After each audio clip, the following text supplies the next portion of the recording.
After that backdrop from just under 1.5 meters, the good news is both phones are still working. But the bad news is both have their rear glass shattered. It definitely looks worse on the iPhone than it does on the Galaxy, with the cracks on the iPhone just going all over the place, whereas on the Galaxy, most of the damage is on that left side. But the big story here is the iPhone's main camera also cracked, where this didn't happen last year with the iPhone 13 Pro Max. So I don't know if this is just random bad luck or if it's because the camera housing on the new iPhone protrudes out more this year, but either way, it's definitely not the best result. Now,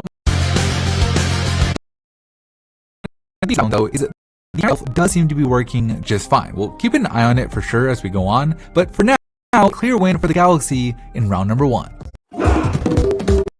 Round number 2, corner drop.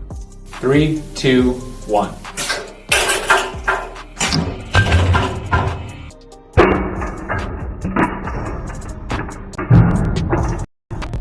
After the corner drop, neither phone comes away unscathed. Both phones suffer some scuffs to their corners, where it looks like the scuffs on the Galaxy's aluminum run a little bit deeper compared to the iPhone's stainless steel. However, on the iPhone, the rear glass now looks even worse than before, with chunks of glass missing right there at the point of impact. Where on this deep purple color, it turns out that the iPhone has some blue underneath it, which is pretty cool. But overall, this is too close to call, so it's a tie in round number 2. Round number 3, face drop.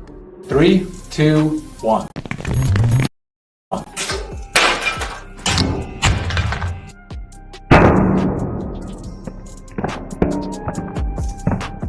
Oh man, so after that face drop from nearly 1.5 meters, the screens on both phones shatter. It definitely looks worse on the Galaxy with the cracks spiderwebbing all the way across the screen, whereas on the iPhone, the damage is mostly up top, which is a little concerning since that area is where the true depth sensor for Face ID is, but somehow Face ID still seems to be working just fine. Unfortunately, the same can't be said for the Galaxy's fingerprint scanner, where after multiple attempts, it just won't register a fingerprint. It keeps giving us this pop-up asking us to clean the screen, so it's a clear win for the iPhone in round number 3. Bonus round. Right, so these phones have been through a lot, with all the drops we've done so far being from higher up at nearly 1.5 meters. So we're gonna do just one more drop straight onto steel this time and call it a day. 3, 2, 1.